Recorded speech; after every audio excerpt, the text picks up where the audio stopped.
Liverpool time slip mystery, Bold Street and Rodney Street. While Bold Street is famous for its eerie time slips, many don't realise that Rodney Street has its own strange time anomalies. Some people walking near the pyramid tomb of William McKenzie have reported sudden shifts in reality, seeing Victorian era street lamps, horse drawn carriages, and even shadowy figures in top hats and long coats vanishing around corners.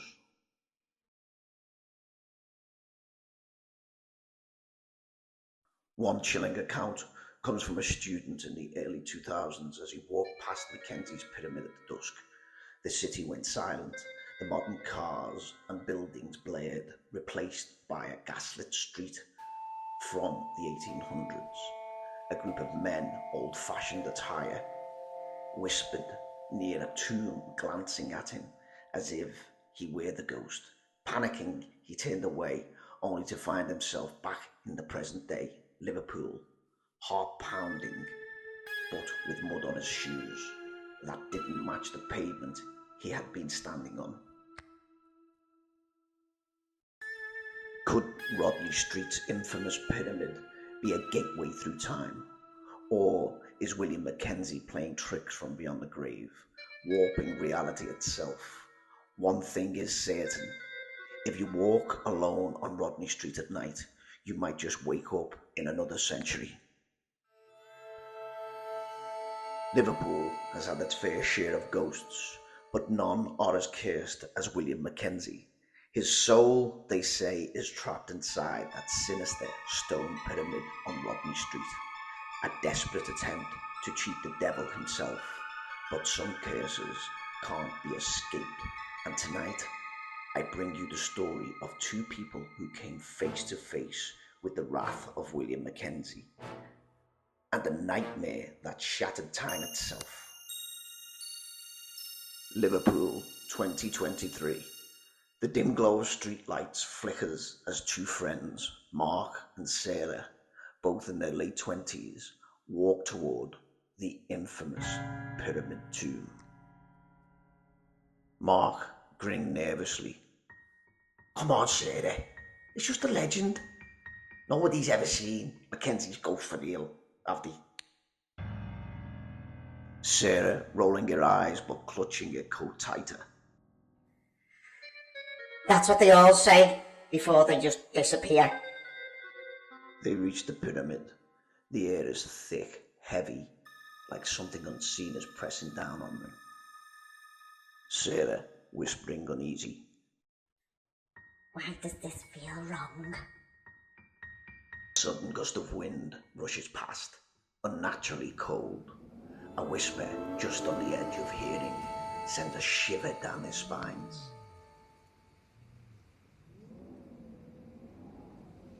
A whisper, distorted, barely audible.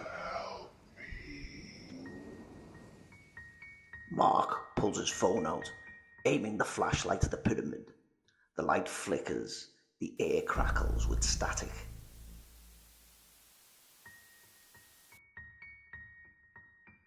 Mark, nervous laugh.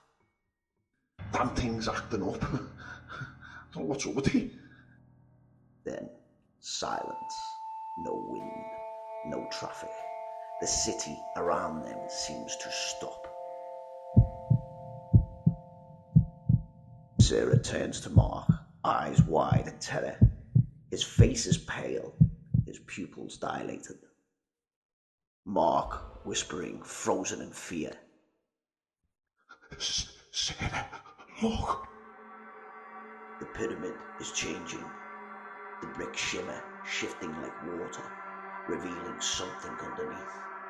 A door appears, an ancient iron-clad entrance that shouldn't be there, and standing in front of it is a man in 19th century clothing, his top hat casting his shadow over his hollowed out eyes. His mouth twists into a grim smile. William McKenzie's rasping, deep voice.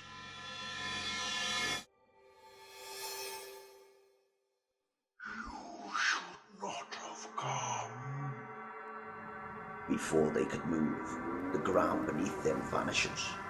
They fall spiraling through darkness, cold air whipping past them. The screams are shallowed by silence, and then they land.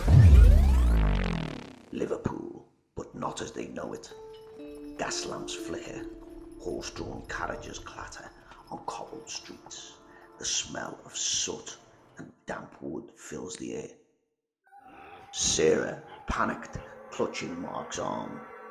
Where are we? Mark stammering, looking around wildly.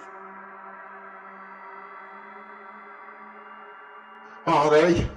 This isn't possible, this. No way. A deep chuckle echoes behind them. They turn. Mackenzie stands there, now fully solid, his eyes gleaming with something inhuman. Mackenzie, mocking, stepping closer. Welcome to my time, and your doom. He raises a skeletal hand. The air distorts around them, and suddenly their bodies feel wrong, like they're being pulled apart, rewritten. Mark screams as his reflection in a shop window shows his face changing, his modern clothes shifting to Victorian attire, his very identity being erased. Sarah, acting on instinct, grabs Mark's arm and runs. They tear through the gaslit streets, Mackenzie laughing, following them. They see the pyramid again, this time under construction. A group of workers stand frozen, watching as they sprint towards it. One of them, the foreman, steps forward, eyes narrowed. The foreman, suspicious. What in the devil's name? Sarah, desperate and breathless. The tomb! We have to get inside it! The foreman glares. Then recognition. He points a shaking finger at them. The foreman whispering in horror. You're the ones from the story. Before they can ask what he means, the air around them shimmers again. The president pulls them back like an invisible force ripping them through time. They slam onto the pavement. The sounds of the modern world rush back. Traffic, distant sirens, and city life. Panting, they look up. The pyramid is back to normal. No door, no Mackenzie. Mark, breathless and shaking. It's over. Oh, thank God for that. As Sarah looks at her reflection in a car window, her Victorian dress is gone, but her hands tremble as she sees something else. A playing card tucked into her sleeve. She pulls it out. An old, worn ace of spades. On the back, in elegant, looping handwriting, the words, "Not yet." A cold wind blows past, and somewhere deep within the pyramid, William McKenzie laughs. Time is a tricky thing, and some souls are never meant to rest. So if you ever find yourself on Rodney Street, standing before that cursed pyramid, remember Mackenzie is waiting, and he never loses a bet. Like and subscribe and comment if you dare, and tell me, have you ever encountered something that shouldn't exist? Until next time, keep your eyes open. You never know who or what is watching.